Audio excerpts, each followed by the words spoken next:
Perkenalkan, nama saya Rizka Efrianti Purba dari kelompok 3. Saya akan membahas sirkulasi janin dan sirkulasi koroner. Yang pertama itu sirkulasi janin. Sistem kardiovaskular adalah sistem organ pertama yang berfungsi dalam perkembangan manusia. Pembentukan pembuluh darah dan sel darah dimulai pada minggu ketiga dan bertujuannya menyuplai embrio dengan oksigen dan nutrisi dari ibu. Pada akhir minggu ketiga, tabung jantung mulai berdenyut dan sistem kardiovaskular primitif berhubungan dengan embrio, connecting stalk chorion seniok salt. Selama minggu keempat dan kelima, jantung berkembang menjadi organ empat serambi. Pada tahap akhir embrio perkembangan jantung lengkap, paru-paru janin tidak berfungsi untuk pertukaran udara pernapasan, sehingga jalur sirkulasi khusus dibentuk untuk menggantikan fungsi paru-paru. Faktor yang mengubah peredaran darah janin menuju peredaran darah dewasa ditentukan oleh 1. Berkembangnya paru-paru janin. Berkembangnya paru menyebabkan tekanan negatif dalam paru sehingga dapat menampung darah untuk melakukan pertukaran CO2 dan O2 dari udara.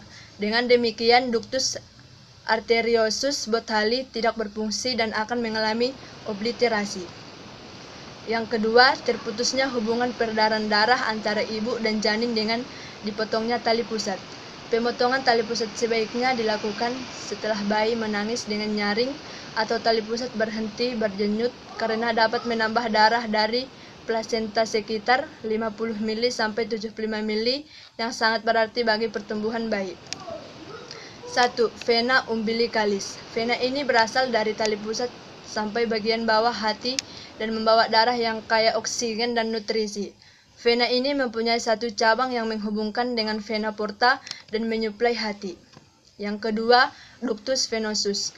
Dari vena ke vena, ductus ini menghubungkan vena umbilicalis dengan vena cava inferior. Pada ductus ini darah bercampur dengan darah yang terdioksigenisasi yang kembali dari bagian bawah tubuh. Yang ketiga, foramen oval. Lubang oval foramen ini merupakan lubang sementara yang berada di antara atrium, yang memungkinkan sebagian besar darah dari vena cava interior dapat masuk ke dalam atrium kiri. Dan yang keempat, ductus arteriosus. Dari arteri ke arteri, ductus ini berasal dari bifurkasi arteri pulmonalis ke aorta descendens masuk tepat di luar titik tempat arteri subclavia dan arteri carotis berada. Dan yang kelima, arteri hipogastrika. Percabangan ini berasal dari arteri iliaca interna dan menjadi arteri umbilicalis saat pencabangan ini memasuki tali pusat. Faktor-faktor menentukan sirkulasi darah janin. 1. Foramen oval. 1. Lubang antara atrium kanan dan atrium kiri. Dan yang kedua, aliran darahnya atrium kanan kiri setelah janin lahir akan menutup.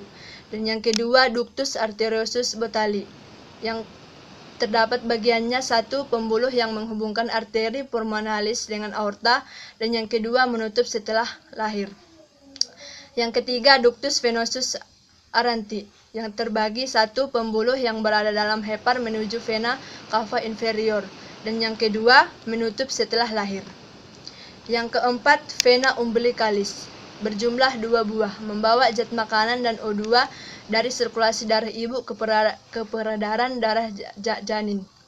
Yang kelima, arteri umbilicalis, berjumlah 2 buah, membawa sisa zat makanan dan CO2 dari janin ke sirkulasi darah ibu. Dan yang ketiga, pembuluh darah yang menghubungkan vena umbilicalis dengan vena cava inferior. Dan yang keenam, plasenta, jaringan yang menempel pada endometrium. Dan yang kedua, tempat pertukaran antara darah janin dengan darah ibu. Yang ketiga, mekanisme peredaran darah janin. Darah janin didapat dari ibu dan dialirkan dari ibu ke janin melalui plasenta untuk kemudian diteruskan ke seluruh tubuh janin melalui vena yang terdapat di umbilikus. Peredaran darah janin digambarkan sebagai berikut. Mula-mula darah yang kaya akan oksigen dan nutrisi yang berasal dari plasenta masuk ke janin melalui vena umbiliculus yang bercabang 2 setelah memasuki dinding perut, yaitu cabang yang kecil bersatu dengan vena porta. Darahnya beredar dalam hati dan kemudian diangkut melalui vena hepatica ke vena cava inferior. Cabang satunya lagi ductus venosus aranti yang langsung masuk ke dalam vena cava inferior. Darah dari vena cava inferior ke atrium kanan dan sebagian besar darah atrium kanan akan dialirkan ke atrium kiri melalui foramen oval. Sebagian kecil darah dari atrium kanan masuk ke ventrikel kanan bersama-sama dengan darah yang berasal dari vena superior. Sementara itu, yang terpada atrium kiri kemudian dialirkan ke ventrikel kiri dan diteruskan ke seluruh tubuh melalui aorta guna memberikan oksigen dan nutrisi bagi tubuh bawah. Cabang aorta bagian bawah ini menjadi dua arteri hipograstika interna yang mempunyai cabang arteri umbilicalis. Yang pertama, sirkulasi koroner. Sirkulasi koroner adalah sirkulasi jantung atau miokardium. Arteri koroner mensuplai darah beroksigen ke otot jantung dan pembuluh darah jantung mengurus darah setelah teroksigenisasi.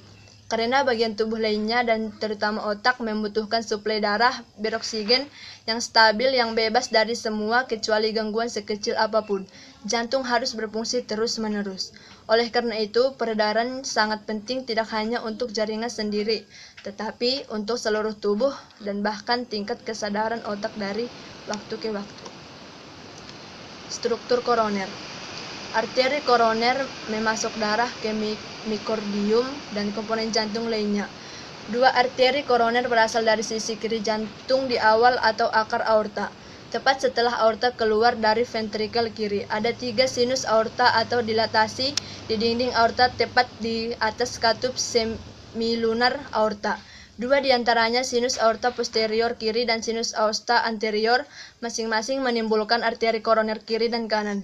Sinus ketiga, sinus aorta posterior kanan, biasanya tidak menimbulkan pembuluh darah. Cabang pembuluh koroner yang tertinggal di permukaan jantung dan mengikuti sulcus jantung disebut arteri koroner epikardial. Arteri koroner kiri mendistribusikan darah ke sisi kiri jantung, atrium dan ventrikel kiri, dan spektrum invertikular. Arteri sirkumflexa muncul dari arteri koroner kiri dan mengikuti sulcus koroner ke kiri. Akhirnya itu akan menyatu dengan cabang kecil dari arteri koroner kanan. Arteri invertikular anterior yang lebih besar juga dikenal sebagai arteri descending anterior kiri adalah cabang utama kedua yang timbul dari arteri koroner kiri. Ini mengikuti sulcus interventrikel anterior di sekitar batang paru. Fungsi koroner. 1. Pasokan ke otot papilar. Otot papilar menempelkan katup mitral atau katup antara atrium kiri dan ventrikel kiri, dan katup trikuspid atau katup antara atrium kanan dan ventrikel kanan ke dinding jantung. Jika otot papilar tidak berfungsi dengan baik, katup mitral bisa bocor selama kontraksi ventrikel kiri. Hal ini menyebabkan sebagian darah mengalir secara terbalik dari ventrikel kiri ke atrium kiri, bukannya maju ke aorta dan seluruh tubuh. Yang kedua, perubahan diastol.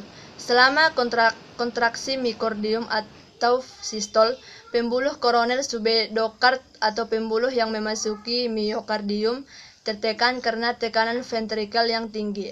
Hasil kompresi ini dalam aliran darah retrograde sesaat, yaitu darah mengalir ke belakang menuju aorta, yang selanjutnya menghambat perfusi miokardium selama sistol.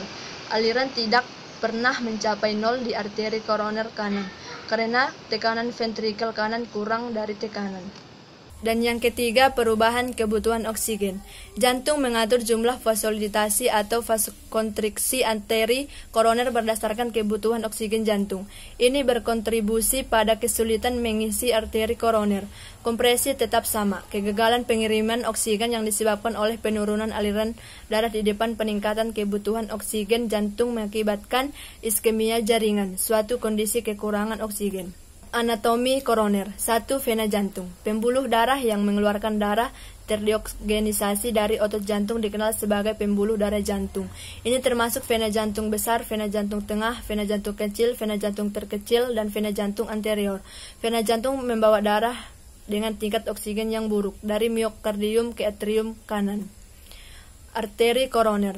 Pembuluh mengirimkan darah kaya oksigen ke miokardium adalah arteri koroner. Ketika arteri sehat, mereka mampu melakukan autorregulasi sendiri untuk menjaga aliran darah koroner pada tingkat yang sesuai dengan kebutuhan otot jantung. Pembuluh darah yang relatif sempit ini biasanya dipengaruhi oleh aterosklerosis dan dapat tersumbat menyebabkan angina atau serangan jantung. Baik, sekianlah dari presentasi yang saya bacakan. Sekian dan terima kasih.